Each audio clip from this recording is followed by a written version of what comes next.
baby.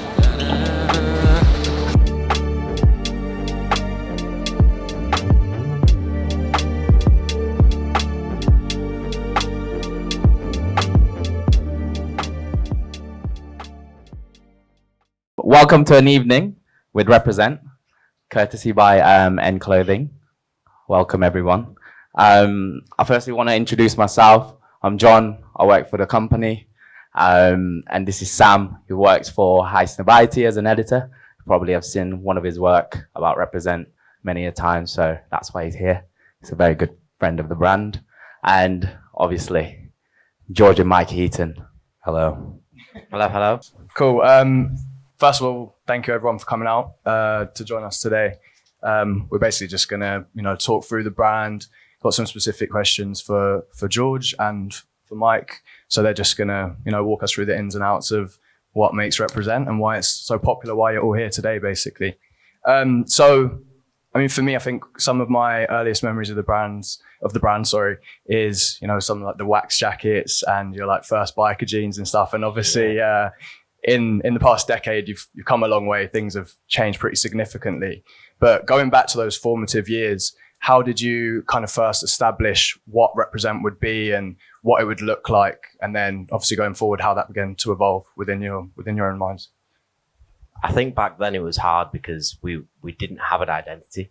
And like, we probably spent the first 6 years of the brand trying to figure out who we were and like what the brand was. And we were growing up, we were like teenagers. So we were just making shit that we thought was cool. We were just making screen printed t-shirts and obviously said them wax jackets then. I forgot about them. Fuck. There's actually a funny story about them. So that like we'd done a few screen printed t-shirts, like 50, 100 and then 150. And I wanted to move my production to Britain. I wanted everything to be made in England at the time. Just thought it was really cool. We were a British brand. There weren't many like streetwear brands back then that were like supporting Britain, supporting British made. Thought it was really cool. Found this factory, wanted to use British fabrics. So like the wax fabric was from Millerain, which is like one of the only UK cotton suppliers. And the bill for the jackets was like 12 grand and I had 7 grand. So I actually asked my dad if I could borrow some money. And he was like, yeah, if you pay me back. So I remember launching them and it was on my sister's birthday. So we were like out for dinner and the revenue was like 8 grand. So I was like, okay, we can nearly pay my dad back. And it was decent. So I started paying him back like £1 a week, brought the revenue back up to whatever it was and paid him back. And then started getting emails from every single customer saying like, these jackets were called Built to Last. They actually called them that because I was like, right, British manufacturing is going to be fucking amazing. And there was a problem with the wax on the fabric that when it scratched together, it came off, and the factory didn't do tests on it. So every single jacket I had to refund, and I think we'd sold like 320 across the whole line over like a month, and everyone started realizing after a few wears. So I lost everything. Built to last. And it was called Built to Last, yeah. I don't know if any of you remember them jackets, but they were. Did you really? Yeah. Did it happen to yours? To be honest, I couldn't tell you. Didn't wear it. You definitely like wore it once. Took a picture of it and never wore it again. Yeah. It was fucking devastating, but look, you live and learn, don't you? No, absolutely. Mike, from your perspective, obviously being more on the graphic side of things and like the visual identity of the brand, what was it like just trying to put that together in the early stages, like, first ideas and stuff? I mean, if you think about when it really started, I guess it was kind of in school for us. Like we always wore like different things to the other kids in there, listened to different music. Like I'd sit around all day watching like Scuzz and Kerrang on TV, and I just wanted to dress like them people that I saw. It was always like baggier fitting stuff and like skate shoes and more like streetwear-y kind of aesthetics. And I think when we started designing like our first ever stuff, that's what we was into at the time, weren't it? Like Stussy, Diamond, Obey. Yeah, definitely. We would sit on YouTube every night and watch like what Nicky Diamonds was up to and what the guys in Supreme was up to. And obviously we come from up north, up here, school wasn't that. It was tracksuits and skinheads. Like, we looked so different. We had long fringes and people shouted shit at us. But, but that was like the aesthetic as the brand. That's how it grew. Like, we have that American look. I think as well, like if you look back at the design language back then, like even the logo, it was very like streetwear-esque. It was like, I think it was, what was it, Arial, bold, italic, no spacing, just very like impactful. Bosh. Tumblr vibes. So moving on from like the early years, like in terms of like pieces, or even a collection, how did you think like your transition from, I suppose, like, you know, early bird brand to like a big one? We hired a guy that would eventually cut our patterns because we didn't know what they were doing. We're graphic designers by trade. And we just wanted to make everything long and baggy, and like we did leather. Those long line tees were elite. They're iconic, man. So we got all this production made of this long stuff, and we looked like nightmares in it. I think there's some pictures of, where's Steph? Dude, them pictures in Paris. We had these like big scoops that were like down here, but at the time it looked so different to what everyone else was doing. So like we just went to Paris for Fashion Week for no reason. We couldn't show anyone anything, and everyone just was asking where the fuck we got our clothes from. So it was like a good thing. It was like it to us. It was like, right, this is actually going to start trending, and it really did. There was quite a lot of like UK and American brands that were doing that back then at the time, and it was when like ADYN was around and Jerry Lorenzo just started Fear of God. He was doing a similar thing, and that really boosted our profile and gave us a bit of an image of what the future was for us. Yeah, it became like, because we'd studied graphic design at university, and that's what we cared about, was like the printing onto blanks that we found. When we hired James to come in and do the patterns, it then became more about like what the actual garment was that we were printing on, and the fit of that and the layering aspects of that and stuff. I think anybody that's working in fashion, has worked in fashion, there's this kind of idea that you can't build anything outside of London, that London's kind of, you know, is the center point of fashion in this country. And do you think there's been any kind of challenges that you've faced building the brand outside of London? And, you know, is that just a myth? I think, yeah, in the early days is when you're building a brand and you're on the outskirts of what that is, and people don't know your brand, then yeah, it's going to be a challenge. If you're trying to bring in talent that have no clue who you are, it'll be a challenge. But luckily we built a brand that like people want to be in. Like, people see the team and they want to fucking join it. Like, we have absolutely zero problem getting people in. Like, it's a fest when we put a fucking job offer out. It's amazing. And I think as well, as since like what happened with the pandemic, people don't necessarily need to live in London, and there's a lot of talent in Manchester, and you can grow your own talent, right? Like, we're just kids that drew on fucking pieces of paper. Like, you can grow with brands, you can develop yourself, and yeah, there's talent everywhere, I think. Absolutely. And like the upside to that as well is like, you get to, I don't know, you keep yourself to yourself in Manchester. Like, we don't even have good weather, so there is literally no distractions. How does it feel being like a big brand in Manchester? One of the faces of Manchester, if we're being very real. I think I can say that from an unbiased perspective. I don't know, no, we never think about it like that. I've never thought of that. It's quite humbling to just hear that. Yeah. I don't know, man. Maybe with the next fucking Liam and Noel. I don't know. Something on them lines. I don't know. We don't think about it, mate. We just crack on. We got a lot of fucking shit to do, and we know we're at like 5% of what we could be at. So yeah, ask us again in 10 years. Yeah. Nice. But I think it's good as well, like, not to be something usual that comes out of Manchester, like another fast fashion brand. Like, it's good to be able to show people that you can have this type of brand that can come out of Manchester. Like, if it's just something more sustainable, or it's just good that kids will see that. And so obviously, you know, we're in End right now, and this is the first Manchester store, which is a big thing within itself. This is part of like a ongoing partnership that you guys have had with End, obviously, like with Owners Club and everything. So how did the partnership come together, and kind of how has it developed since, you know, the first exclusive collection that you put out? Yeah, I mean, John, you can help me with this, but I think we launched the Repta with them as like the first store to actually receive that shoe, and they put it in their launches app and it sold out. And I know that Christian noticed it, and there was a lot of people in the office back then. I think that was like 2 or 3 years ago. They were saying like, "Oh, what's this Represent brand? Why is it getting searched so much on the store? Why is the product release sold out straight away?" So it created a bit of a buzz within End, and we were really grateful for that. So we wanted to actually build, because previous to that, we'd never really built big relationships with stores, and because we're like predominantly an online brand. So it was kind of like a foot in the door and a realization of what we can do and how we can get more customers and not just keep repeating to the same people that we sell to anyway. And after that, we did like a little campaign up at our office with them. They shot us in our studio. We revealed what our like HQ looked like, and then launched a collection with that. And since then, we've just been doing quite a few SMUs. John handles all that kind of stuff. Following up from what George said about like doing a shoot with End and stuff, one of my really good mates actually started as a buyer with End, and I suppose that was like the first SMU, like the owners club. The pink women's one. Yeah, exactly. We kind of like we were just like out for dinner.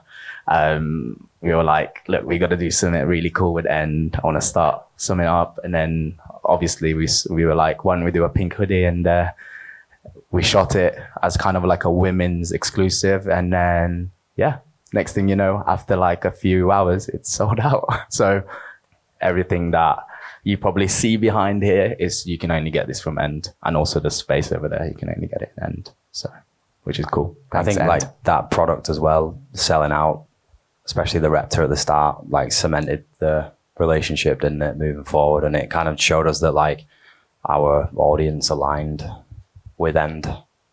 Yeah, that's a big thing actually.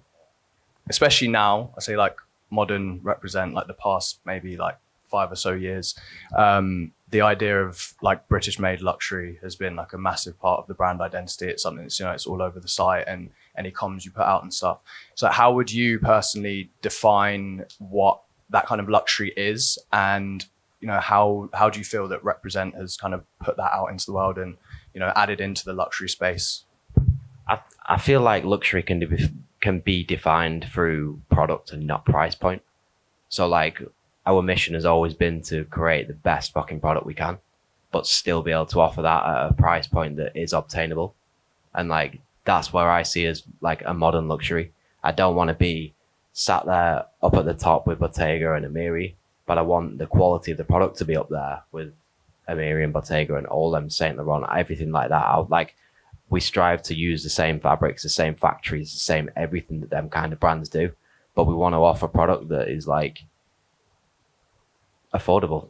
Like it needs to be in reach of people who align with what the brand is and are them customers. And I don't want to lose the customers from 6, 7, 8 years ago that grew up with the brand. Like I want everyone to be on this journey with us because we're the customer basically. Like we've grown up with the brand.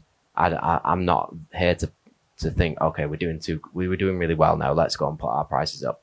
It's not about that for us. It's about like maintaining the greatness of what the product is at the price point. And I don't think there's any other brand, especially in the menswear market, that's able to do that. I mean, within that, is there any kind of key moments or even products that you can kind of look back on? So, I mean, for me, I feel like it was around about 2013, 15 when, full collections really started to become a thing and there was a much more distinct visual identity from like campaigns, lookbooks and everything.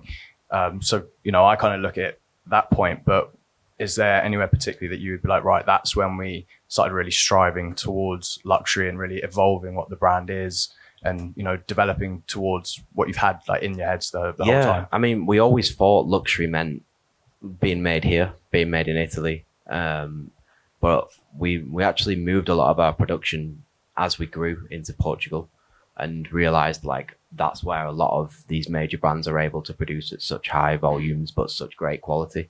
And I think that was 2018 that we started that transition. It took like a year and a half, went through hell with it, but like that there was a massive turning point for the brand. And like everything you see everyone wearing here is from that transition. Like no one's really got anything on that's older than that. And And I feel like the product wasn't perfect then, and now it feels like it's nearly perfect. Yeah, I mean, you can definitely see it. I mean, there's pieces that I remember so vividly from back then, and I think, like you say, even just the factor of things lasting as long, and you can feel the quality when you put things on. I think, you know, you've really put a lot of time and just listening to feedback and stuff to be able to get to that point. And I think it's shown on social media. You're obviously very active on your socials and on Rep as well, with, you know, doing Q&As and just hearing what people have to say. How important has that been for you, like, on this journey and making sure you get the brand to where you want it to be? For me, that's like 50% of my day. Like I'll interact with everyone that I can to understand feedback, to understand how people perceive the product, how it fits, what we need to do better, what we don't need to do better, what direction we need to go in when it's style. Like, I don't want to just follow trends. I want to know what our customers want, what they find is missing, because that might not always be the same as what internally we all discuss and think is the right plan. So that's just why I'm so active on there, because that is like my number one feedback loop. There's no better feedback than your own customer, right? And I don't want to try and attack different markets just yet. Like, I want to grow the one we have. What made you start 247? Was it like, you know, was it because, you know, we were posting about it on Instagram and people are reacting? Yeah, I mean, it was just a lifestyle change. Like, at the start of the first lockdown we went into, me and Mike were just like, fuck it, let's just train and work and train and work and train and work. And it just became like a thing where we'd wake up, train in the morning, go for a hike, come back, work on designs. But when we're on them hikes, that's when our ideas were coming. So we'd be like up the top of Rivington thinking, dude, why is there not a pant that we've done that's going to take us up Rivington every day, but then we can just fucking work in it after it? Where is that pant for us? And that's how the 247 pant came about. So we put that out first. And it wasn't really meant to be a collection after that. It wasn't meant to go down that training route. It was just the pant. And because it did so well, like, I think it was the most reactive product we've ever done by a fucking long while. And it just made us realize that there was something we could do within the brand where we could expand the wardrobe that we were selling to.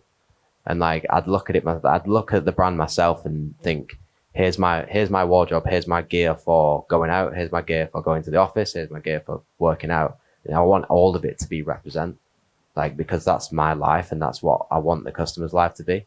So I wanted to make that full transition into activewear.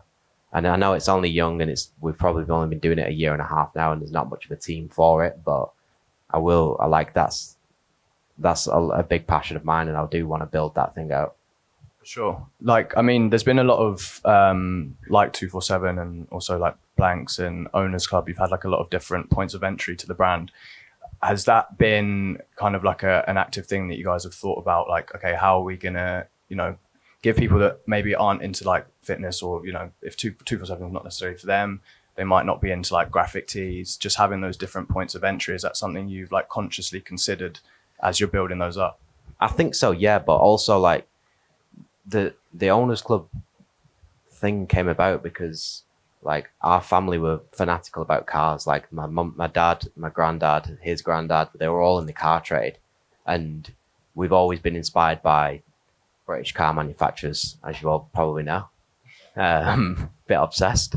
But so that came about because we'd always get old magazines from like car shows, and Mike thought one day, like, these guys at a car show go and, like, they meet up, they make a community based on that brand of that car. Why the fuck does no one do that with clothes? Like, why can't we do that in our brand?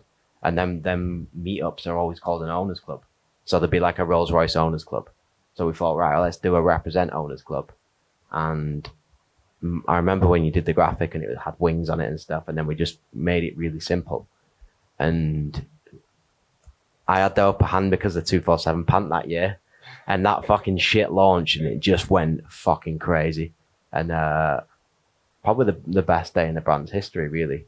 And like a new level of knowing what we could do and what our customer wanted from us. So we've just like slightly developed that range out, but it's still, I'd say it's the core range of the brand. It's the basic stuff. It's what everyone goes to when they're new to the brand. It's not necessarily the be all and end all for the more fashion people. but it's great quality product and it's got a cool print on it. And for me, it like makes me feel like when I see people in it, they're part of the club, and I love that shit. Yeah, something for people to buy to feel like they're part of our community. And it's funny as well because like that whole idea of owners club and like people meeting up to share and talk about this cars that they have a passion for. We actually do get DMs, don't we, all day, every day, of people who stop and see each other in it and then get a photo with someone and then send it us. So it kind of does work in that way as well, which is really weird. I mean, how does that feel for you, having, you know, designed some of those graphics and stuff, to then see something become such an integral part of the brand where people are using that to identify one another? It feels good to see it everywhere. I mean, at first we didn't really kind of know what it was. We didn't know whether people were feeling like that, like they're part of something, or whether it was just a way, it was just like our logo tee that people wanted. But yeah, still blows my mind today. I think something I found particularly interesting when, you know, checking out your stories and stuff on occasion when they're popping up is the footwear design. Obviously, that's something you're very passionate about, and you're leading on that. Yeah. I mean, working with like sneaker releases and news all the time within my job, I see a bit of like the behind the scenes of things, and obviously there's a lot of research and development and huge cost that goes into creating footwear. Like, it's a very difficult thing to do.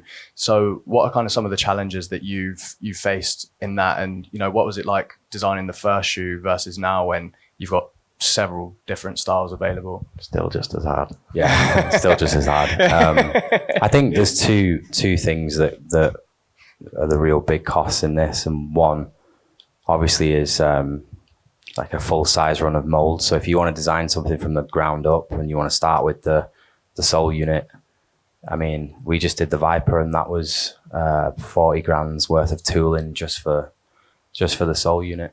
But I'd say the biggest cost of anything is time, the time it takes, because like a lot of, especially like as everyone knows, fashion and trends change in that year, and like you just have to make sure that what you're getting into is the right thing, and what you're designing is like more of a timeless thing than just looking at a trend. And that's how the Repta kind of came about for us.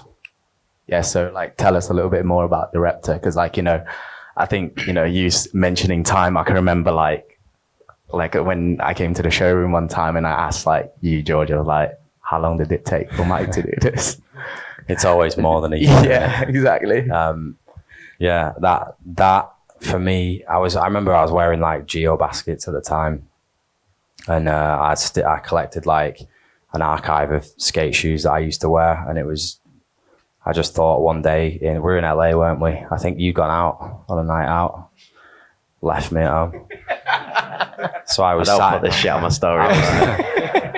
I was sat in with the iPad, and I was just thinking, like, I wonder what those two worlds would look like if they came together. And I remember just sat there, like, trying to fit the words rep onto the side of a shoe. And it actually ended up making some pretty cool paneling that, like, colorway really easy. It's weird because people still don't see it, but it's so obvious. Once you see the fact that it says rep, you can't unsee it, can you? Yeah. But yeah, that was... I think that was the first shoe that really fucking took off for us. Like, we've been doing shoes for 5-6 years and we failed every single time. Like, we never really had... Well, I'm lying. We had hits. We did like the Dust boot and the Chelsea boot, which fucking drilled out, but we never really had consistency with it. And that was the first shoe in recent years that like just became huge for us. Like the Repta came out as a high, didn't it? It did, yeah, it did. Yeah. That's what we released with End. But yeah, going back to the R&D, I think the biggest thing is like, you know, knowing that just because like you can design something that looks sick on a 2D CAD does not mean that once it turns into some like a 3D object, it's going to come back looking right. It's like I don't want to put a dampener on it, but it's quite demoralizing, the first round of samples. The sneaker market is like so heavily saturated. I mean, you just take a look in your day to day. There's releases almost every other day. So how do you kind of just make sure everything that you're doing is kind of it's unique, fresh, you can make it stand out? Obviously, like you said there, having those little details like the paneling, spelling out right. Yeah, I think just stay true to what you're into and believe in the product, back it, and don't follow trends too much. Maybe like you could take elements of one thing and put it with another, but I wouldn't just go in and copy something because of the time it takes to get it out. Like when it comes out, it's just going to be out. You were just saying that you have like your archive of like skate shoes and stuff, and I think there's a lot of people within the Represent community that have been collecting your graphic tees, especially. You know, there was definitely a really strong period where it was almost like every other week there was a new design was coming out and people were going absolutely crazy for them.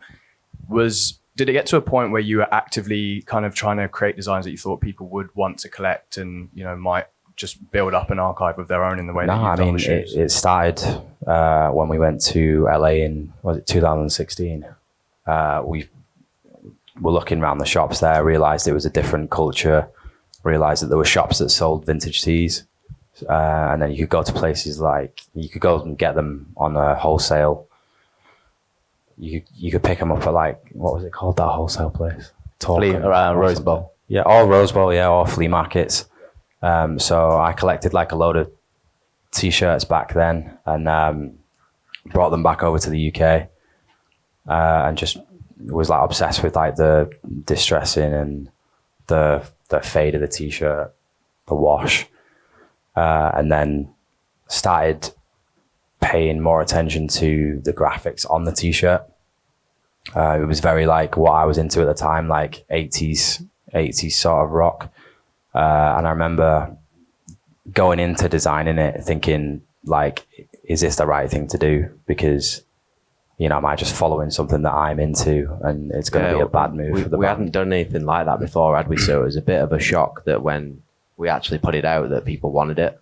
But I think it didn't matter that it weren't what the brand looked like previously. I think it was the attention to detail and the graphic that you'd put on that thing and the amount of like washing and testing and everything that had gone into the t-shirt and then the fit of the t-shirt and the fabric. I think that whole combination just really sparked everyone's interest and like people would buy the first one and then... So it was during lockdown, wasn't it? Yeah, we released them and people got addicted to it. Yeah. Like it was fucking wild. Yeah, I can remember like when we brought out like the blank t-shirt and I think it was like we all like looked at each other like, fuck, we've like, sorry for swearing. We've made the perfect t-shirt and then like following up for a few weeks, you've kind of like launch like a new design every week. I suppose it would be good to know like which one is your like favorite design and maybe talk through like how you even designed your favorite design.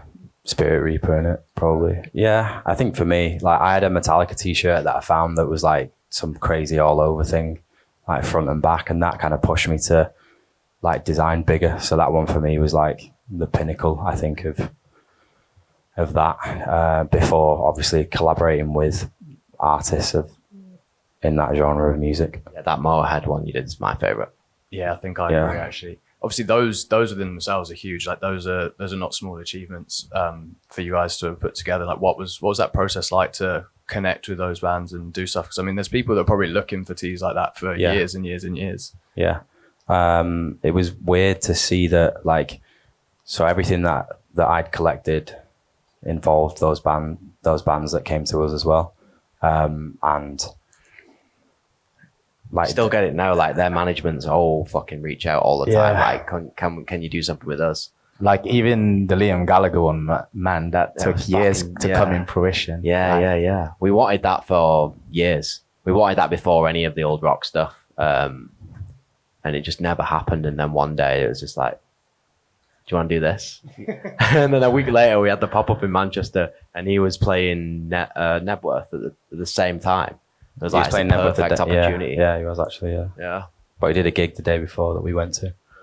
But yeah, back to the original question. I think just lockdown, eyes on the brand, one thing selling out naturally drove that collector's item culture. Yeah. Kind of like the perfect storm. Do you think there's been like any other moments like that, doesn't need to be anything recent, just at any point in the brand's history where it's just been like everything's just lined up at the perfect time and you've just kind of stood back and be like, yeah, this is working. We're still waiting for it. Dust boot, maybe. Key moments, yeah. Probably the dusk boot back in the day. The Chelsea boot was crazy for us. And even before that, like the skinny denim jean. Like we were 90% black denim jean sellers at one point. We couldn't fucking sell anything else. I probably bought like 20 pairs Yeah. myself. I'll bet you, like, if you're like a real OG represent customer, you've owned a pair of bikers. I am sure. What direction do you see yourselves going in next, and what does the next 10 years of represent look like? I don't know what tomorrow looks like. Boom. Nah, to be fair, like, we're in this for the fucking long game, and we know there's so much untapped potential. Like, we've not even explored women's, we've not explored kids, with fucking 1% accessories.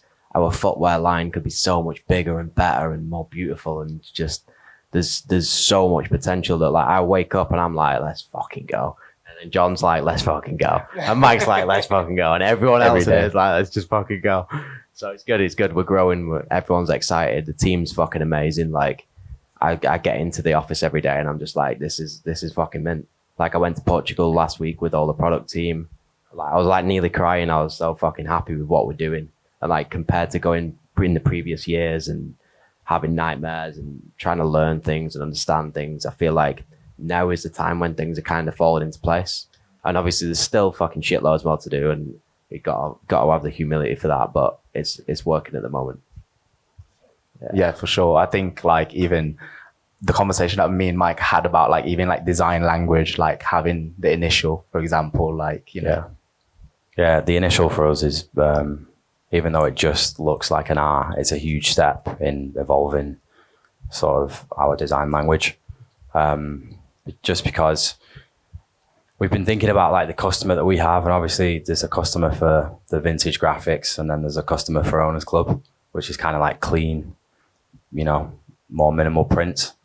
And I think moving forward, the initial is going to open up like a way to bring them two worlds together. You know, we've just been messing around with like Spring Summer 23, like intertwining things with the R.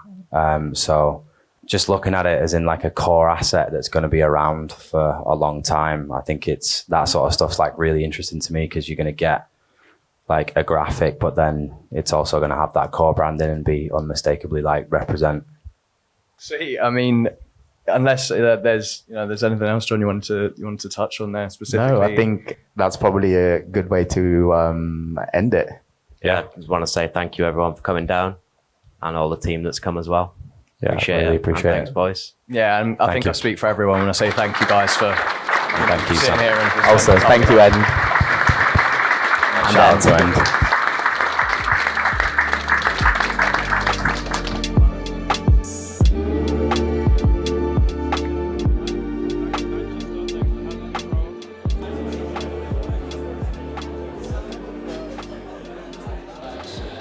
Clocking out.